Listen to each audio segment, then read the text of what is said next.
No, we definitely don't. We streaming. definitely. Oh, we are. We Hi. are. We are streaming. Are you ready? I am. Are you we ready? are live, and we're going live again right now. We're live. Did you turn the little recording buttons on? Is everything blue up Wait, there? Yes, everything's blue. Okay. Yes. Just making sure. That's good. Ready? Yeah. Okay. Okay. Unscripted. Well, hey. Hi, Gisele. Hey, Andy Kerr. Welcome to the podcast where we don't talk to each other until we Much. talk to each other I mean, on much. here. Until today. Until We now. text. We text sometimes. Every now and then. I was recently texting you to come pick up the All the things I stuff? was trying to give you for Oh, yes. your business, and you still haven't gotten Yeah. it. Well, like you 2 weren't months going to later. give And if them you don't to come me, and get it, just like, to be specific, I'm gonna put you're it on the gonna curb. charge me for them. I But might. I mean, come, I have either way, come get them. I have a toilet. Oh. Don't you want the toilet? I definitely want I the mean, toilet. every landlord needs toilets laying around. Let me tell you. Yes. Tenants, I don't know what they do, you know, but they bust toilets. Like It's one of maybe the I could just hardest leave it in things my car just to in bust, case. just in I- case. Just Because you never know when we are you going to got be doing some traveling soon. replace the toilet. So hi, welcome. Hi. So glad you're here. Yeah, Hey. me too. So, as far as things that are difficult in life, No, no. nothing's difficult. okay. Life is easy. Say for in normal people's lives. Oh, okay. You know, But for where everybody there- else, where there is issues and problems. hmm If you were to imagine yourself being one of those people, okay, I'm gonna put myself in their position, yeah. hypothetically. having never experienced anything difficult. Okay. What would you do to get yourself through something difficult? Set the stage. Am I like hanging by one hand on a cliffside and All right, the my specifics matter. rope just broke? I mean, Say and again, probably never faced a challenge in business, but say Correct. say your business was struggling and it was hard for you emotionally. let's say that happened once. Yeah, let's say- okay. All right. And I was having an emotional breakdown. Well, maybe I not mean, I breaking would down, guess but there's like a lot of crying and a lot of stress, like hair al- turns gray and falls out. It and almost you can't seems like eat you- anything. Even the bourbon won't stay down. So The bourbon okay, won't let's stay down. say hypothetically, Yeah. that's how I would experience Okay. it. Hypothetically speaking, what are your coping mechanisms? Like, what are the things that get you through difficult stuff? Where did that come from? I Why? don't know. Are you going through something difficult, Andy? Talk to me. I mean, Let's we live not in this. hypothetical me. Like, Right. what's literally going on with No, you? all right. So I'm doing another 100-mile challenge. Uh-huh. This is a race. So the last one was a challenge where you could just try to get it done in 50 hours. This one, you're trying to be better than other people. Yes. Okay. And they're going to pull me out of the race if I don't get. If you're not good enough, Yeah. not Like- everyone gets a trophy. I love this race. I know, and it's Really, only the best win. Yeah. And the last one The was just fastest, like strongest. the challenge is to do it under 50 hours. Okay. Well, okay, challenge accepted and achieved. This year, it's a race. It's Yeah. like if you don't get to a certain point at a certain time, they pull you out of the race. And I'm going to be doing it as Well, like you're nervous you won't make it. maybe. I mean, are you practicing? Like, have you Yeah, done it? Have I- you made that length in that time frame, so to speak, that they're looking for? Well, Do you no, know you no, can this, do it? No. That like I've Oh. started training for the race. Oh, so So it's you're an- probably gonna fail. They're probably gonna pull you Well, out. if I So you want to know how to cope with failure? Okay. Well, I haven't Oh. failed yet. Come on. It's in October. But you're trying to prepare for that. I got started, you. I started training. Goodness. Where were we going with this? Yeah. Say you have a friend that doesn't believe in you. Yeah, what I is- don't have those. How do you get But to hypothetically Right. speaking. say you were that friend?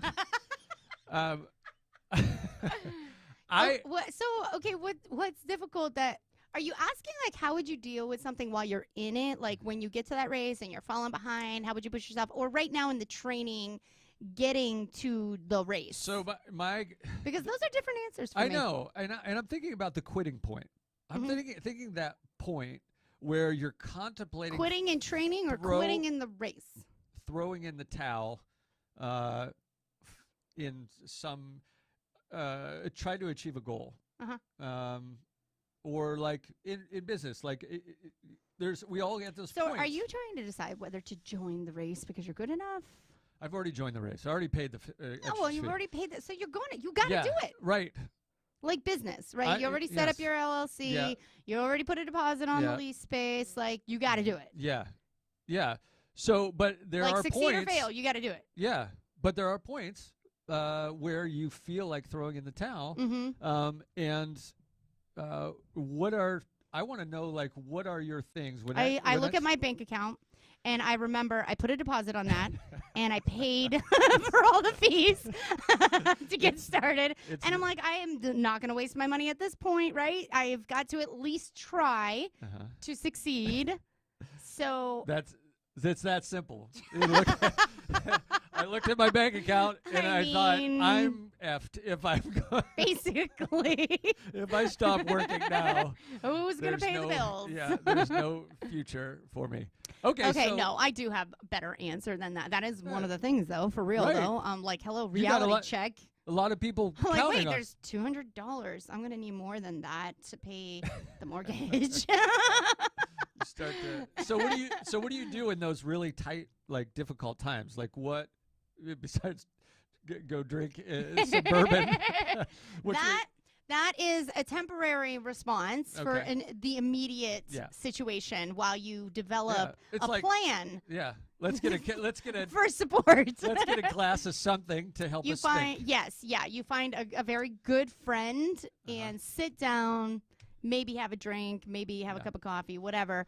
But the first thing is to find somebody to talk it out with. Okay. Like, you got to have a friend.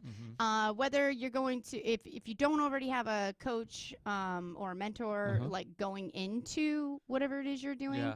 So, like, some people wouldn't be training for a race on their own. They would have a trainer. Right? And it's that trainer who's going to hold them accountable and keep motivating them. And I do have an unofficial coach, by the way. Okay. Yeah. So that helps. Yeah, Mr. Brad Wingler he's done ultras. Hey, Brad. Thanks, Brad. Pastor Brad, actually. Oh, way to help him out, Pastor Brad. Maybe I'll get some spiritual guidance in the midst of the challenge as well. So I would say first, if you didn't start with a mentor or some kind of support system, and coaches, they're worth their weight in gold. If you if you find a business coach at that point, or if we're talking about business, or if you find a personal trainer, if you're working on running, whatever it is, you want to find somebody very specific in that field who's going to be able to work out these problems. So having a life coach when trying to start a business is not where you need to go. But wrong choice. Right. If you have a friend like me who's in business and could technically help you out, coach you, on a small scale. I'm not going to be working with you through every single problem like a coach is, but if you're like, there's just this one thing, I'm losing it, and I'm going to throw in the towel, like, I would be there. As a business friend, I'd be like, calm down, let me help you think outside the box real quick, because you get tunnel visioned, when you're upset and stressed out about something in business. So, like, and the same thing, like, with your race, right? Like, you get tunnel vision, like, so, like, I can't do it because of this one thing. Yeah. So let me drill down on that. So, like, when if I'm running and a race, or I'm out training and I want to go a specific length, what happens oftentimes is the thing that gets me to quit is, like, the pain, right? Something hurts. Yeah. And like, there's pain in my leg. There's a pain in, like I'm just tired, or exhausted, or whatever. Yeah. Like, in those moments, I'm particularly focused on the pain point. Yes. And so that happens in life and business too. Because it's not that you don't feel pain while you're training and you're, like, excited about training. Yeah. You're feeling it, but it's not a pain point. And usually we hone in on one thing, and we're just, like, saturated in the feeling of that one thing. Yes. Yeah. And so, like, it's having to find something that excites you, that gives you a drive again to get going, and that's where coaches usually come into play, or really close friends who have been there, done that, who are like, I felt that before, and this is how I got out of it. And I guess, that's kind of the point of the show. So, and I'm trying to wrap my head around. So I'm reading. So this is what's prompting this. I'm sorry. Okay. You're like, where's all there this was coming something. from? I mean, we just dove right into it. Yeah, usually like we goof around a little bit, yeah, but I need to get some answers. Andy's like, this is Andy Help therapy me. session time. Help me. So I'm reading this book. It's super intense. I don't know if you ever heard the name David Goggins. Yeah. He's was Navy SEAL. Went through Navy SEAL training 3 times, like Hell Week 3 times. I think you've mentioned this guy before. He's- Very impactful story. Yeah, he's done some ultras. So he's got this rule that's really bothering me, and the rule is the 40% rule. Okay. And the 40% rule is a governor, like on an engine, is the thing that limits its potential, so you don't like blow the engine up. Right. Like if it can go 150 miles an hour, it shuts it down. It keeps it from going over like 80 or 90. Yeah.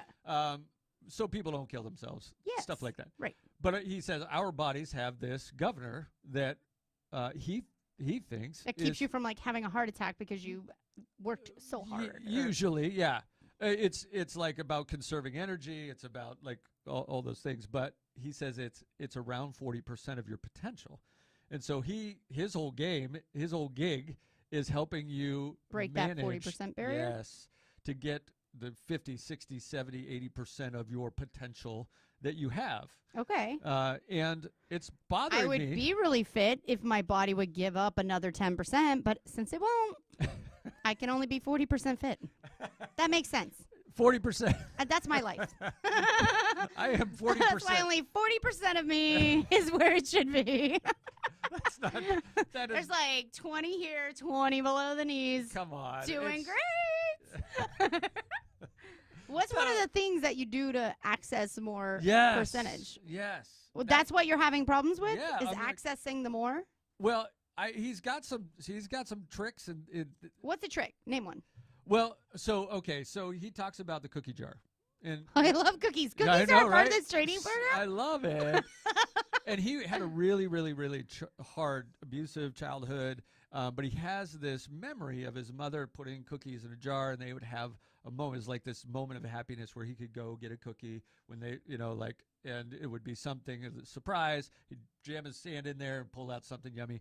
And it was such a great memory. So he looks at the successes in his life as those cookies. Okay. That when he's going through something really difficult, he reaches back in to pull one of those out where he's pushed past or gone to the extreme or done the right thing or like. So and I thought that was really interesting because usually I think of Navy SEALs as like, he talks to himself in the mirror, kind of like, get your. No, he literally wants a cookie from the cookie jar. Yeah. Every man I've ever known. I think we're still talking about the same thing. I definitely meant chocolate chip cookies. Yeah. Okay. So I'm still not understanding what he actually is doing. So he has all of these experiences, positive experiences that he remembers from like Navy SEALs training where he pushed past, where he did what he thought was impossible. Mm-hmm. When he studied for the ASVABs where he was really bad at school, but he studied, and he got through and he won and he did it. He accomplished it. So all these accomplishments are like cookies. Those are cookies. His accomplishments are cookies. When he wants to quit, he says, thinks of his accomplishments. So he pulls one of those out and like, no, you can like do remember more. when you did this insanely impossible thing? Yes. And you made it possible? Yes. Have you tried this? No.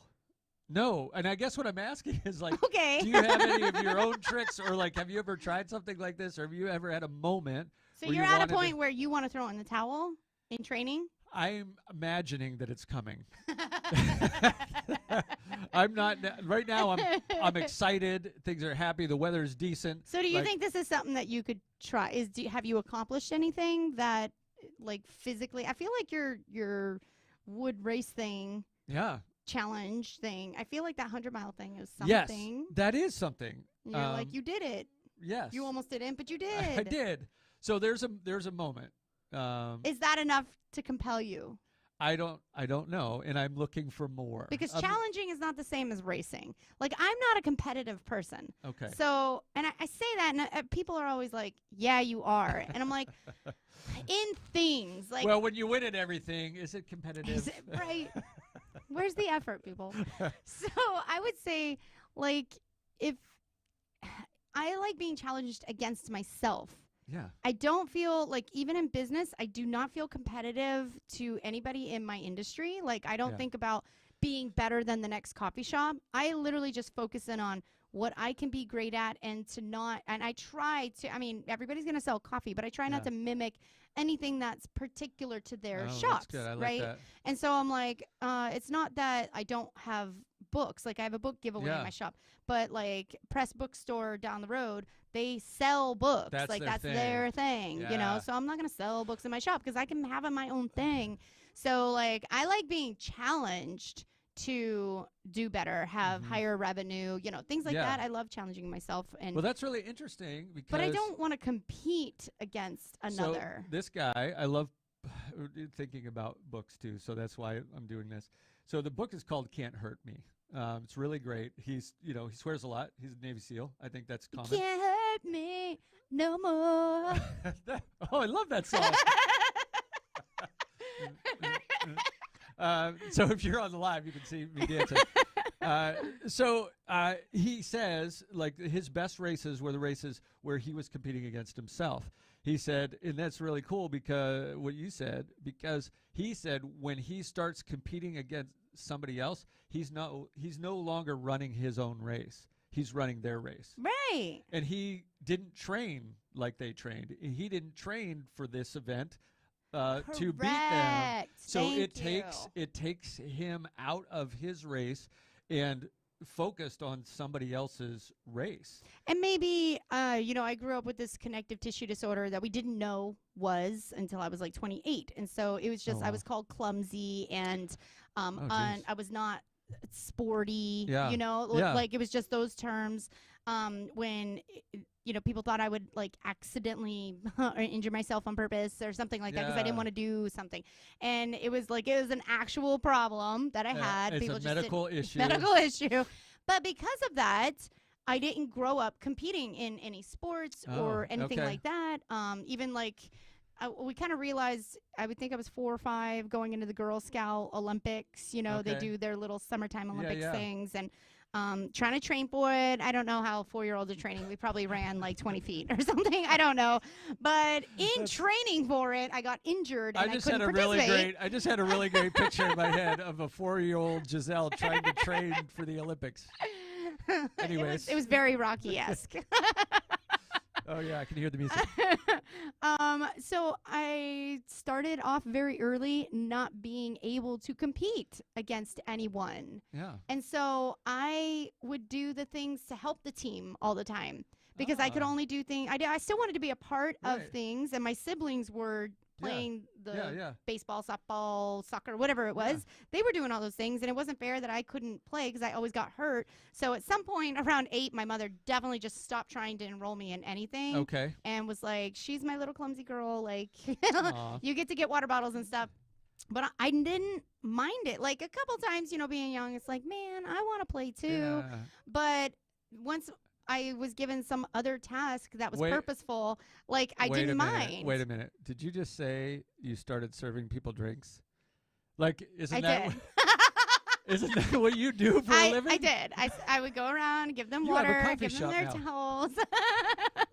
This coffee shop idea was birthed from a very young age. I mean, to serve people is like the greatest. Yeah. And you're so good at it. It's like the thing you achieve, right? And you love it. I think like the Dalai Lama says something about that. Like the purpose of us is to serve others.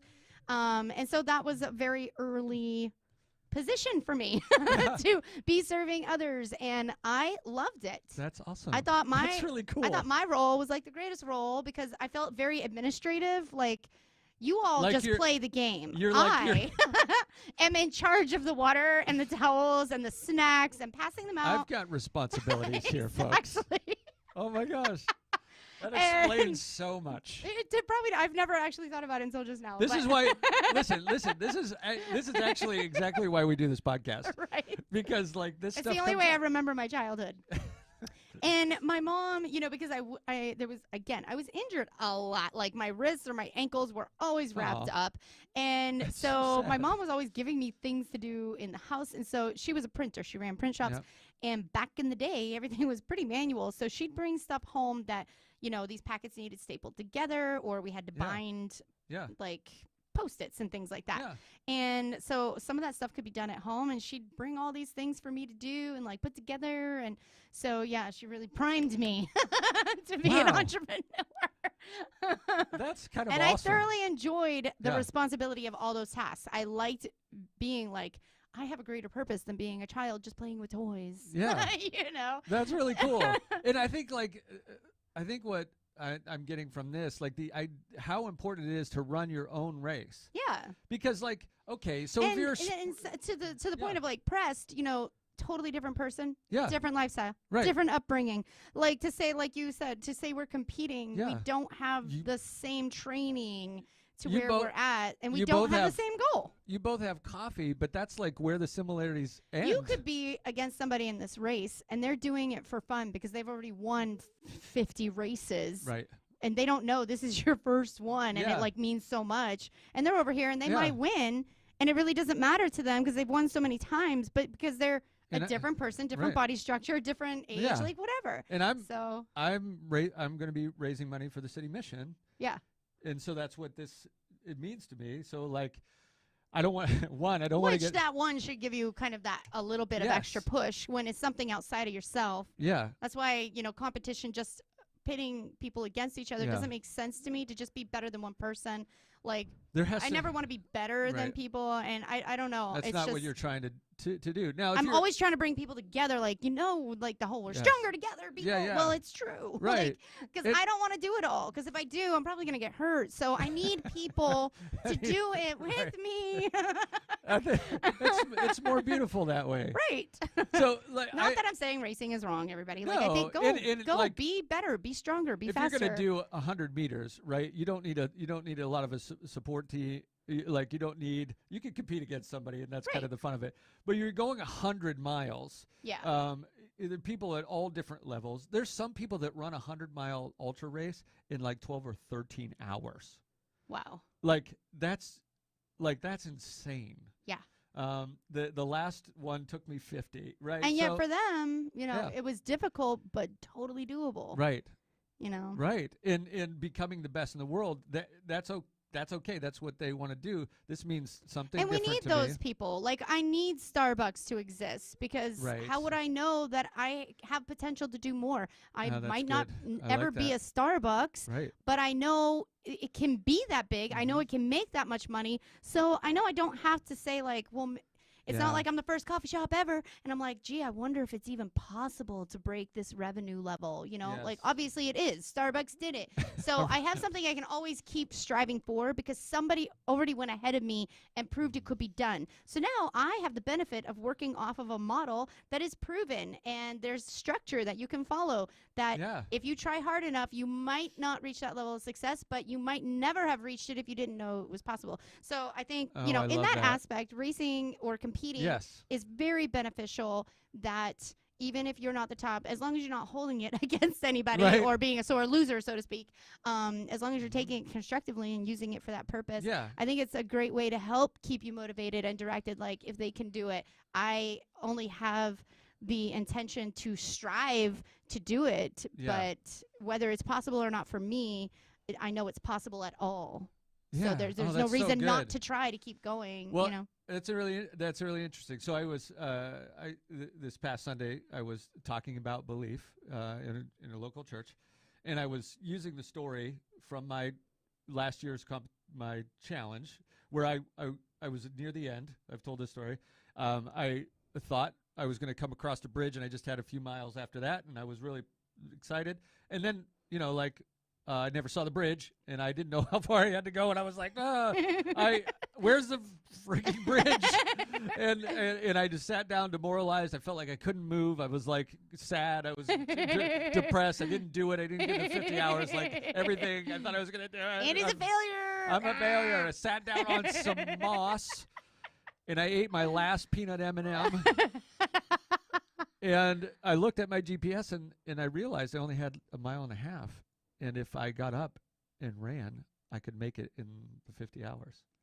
And when I couldn't move, seconds before. Even less if you had not thrown a tantrum. Yeah, right. If I didn't throw a pity party for 10 minutes and would have just looked at my GPS and got it. And I literally jumped to my feet and sprinted through the woods a mile and a half. Surge of adrenaline. Like, oh my God, I was almost there. I couldn't move seconds before this, and it was just a mind shift. That's all. That's the only difference. The additional 60% tap was there. And that was the moment. So that goes in my cookie jar. Yeah. Right? Yeah. And I think about that, and I think about, the moments where, like, what does it take to shift our mind from, like, I can't do this to, you know what? And so I was thinking about Roger Bannister, the first guy to break 4-minute mile. Yeah. And I thought, like, man, that's so amazing. Doctors thought your heart would explode. Right. And Roger Bannister did it. His heart didn't explode. Found out. You can go even faster. Right. So four in the next 4 years, 20 other people broke it. Right. And I love the story because Roger Bannister became the belief that other people needed to break it. Right. Like, there wasn't a big change in human genetics all of a sudden. Correct. But how did Roger Bannister do it? And I read that he visualized himself accomplishing the task over and over again in his head before he did it. So Roger Bannister became his own Roger Bannister. Aw. I think there's been people like that throughout all of history, and we need that one person who's just that much different. Yeah. Their mindset is just a little bit off the normal, and so don't knock us down. Yeah. Right. Because I might seem strange to you, but I could be breaking some kind of world record. You don't know. Right.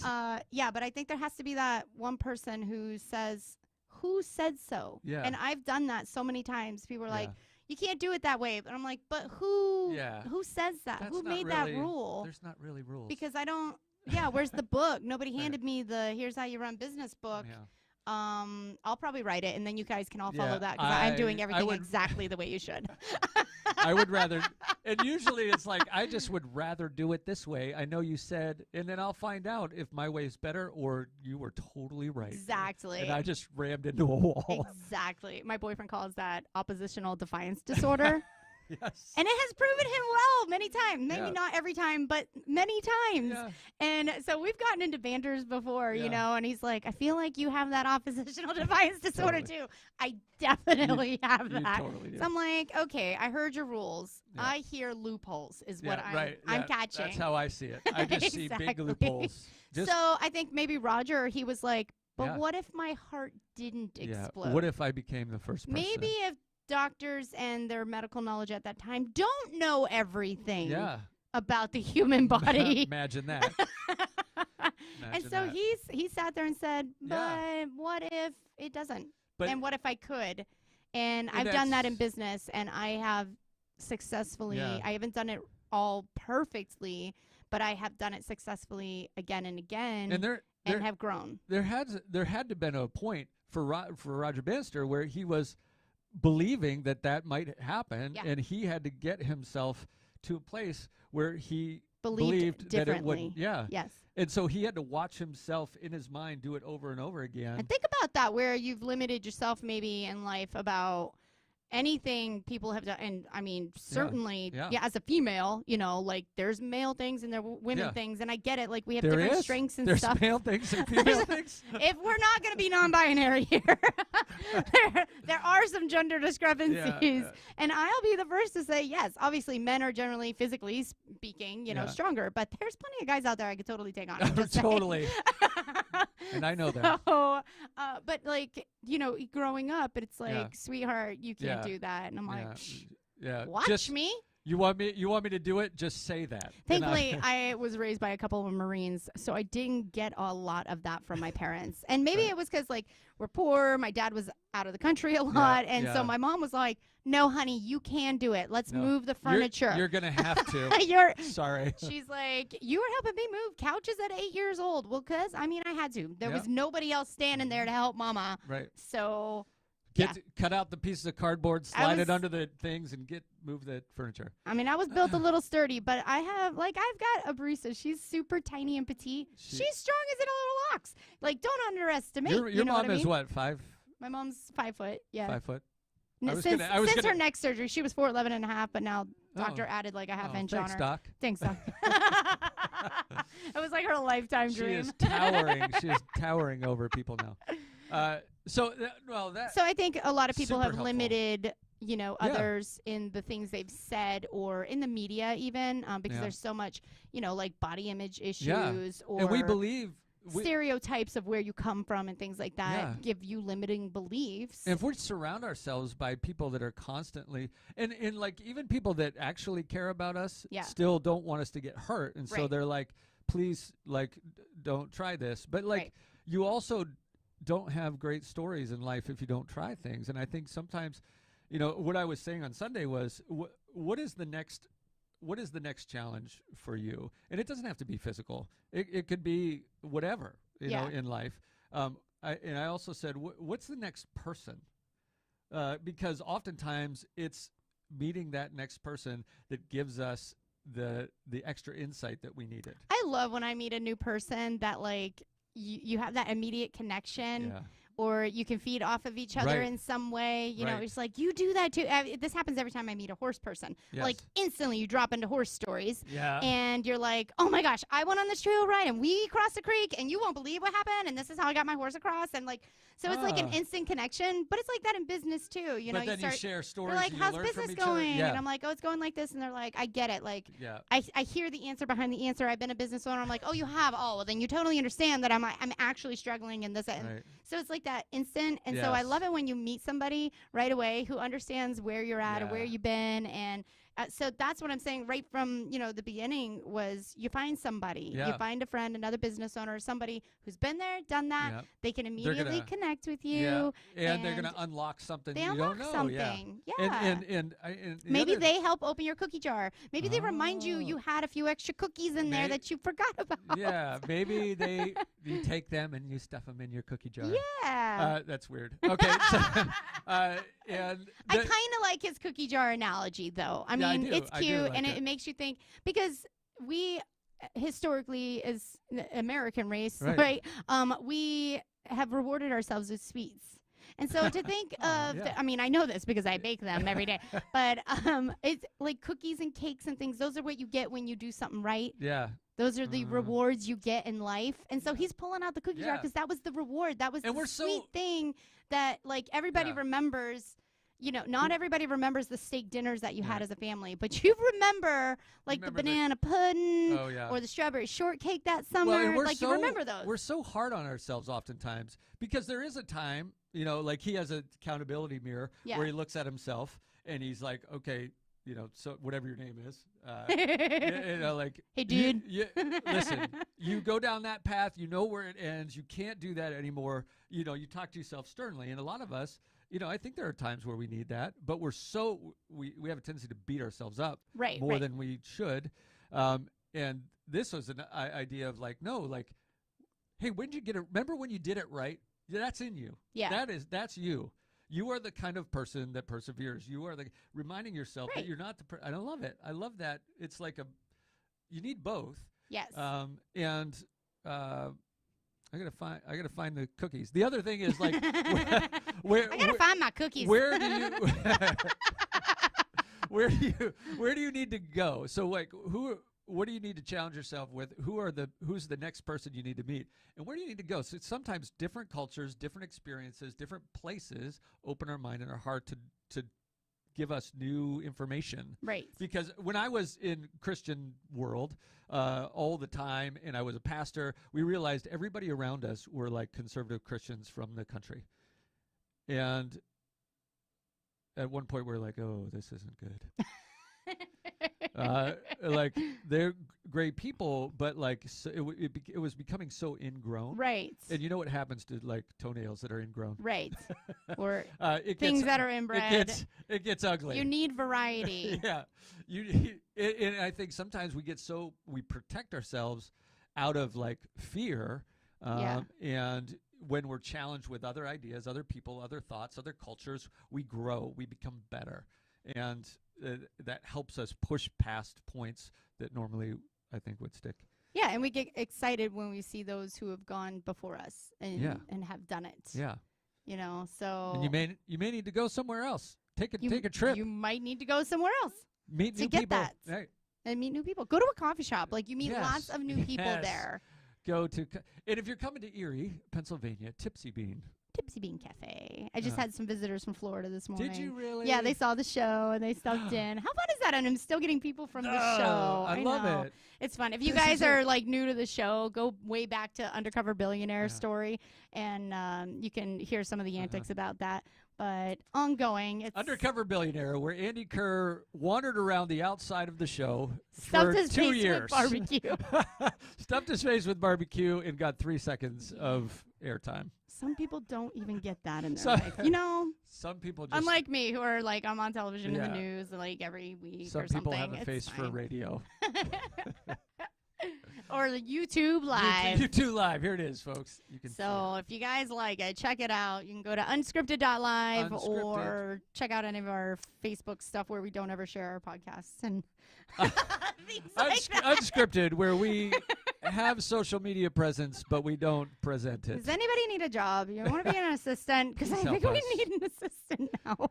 I think I think we're up to 12 people. Yeah, no, we had like 35 downloads this week. Yeah, it was down. We were over 70 the week before. We're down by half. I know, so I called half my friends and I was like, yo, why didn't you download this week? Yeah. Get on it. And then the one person was like, I downloaded it 35 times. Thanks, Mom. Someday, you guys are going to be like, I started listening to them when they were no one. Yeah. There was just nobody listening. And now just barely above no one. They are. And we're not even bothered by that. We're still here every Tuesday working it out. Well, how would we be friends if we didn't do this? We've seen other people get famous from this, so we're trying to. Yeah. Who have we seen get famous from this? I know. I mean, there's famous podcasters. Oh, right. You know, we're talking from the about idea of people podcasting. who've done it before. I was like, somebody, follow the storyline. Are there somebody that we talked to got famous without us? No. No. Not yet. Not yet. Not yet. You can be a guest on our show. You're not going to get to be on camera because we don't want to. We probably won't give you a microphone either. Right. We'll just refer to you. You can sit in the room. Yeah. You can be off camera. I think we beat that to death. We definitely. All you right. guys get a cookie jar. Yeah, we love you. Start a cookie jar. All right. Love you. Peace out. Bye. Bye.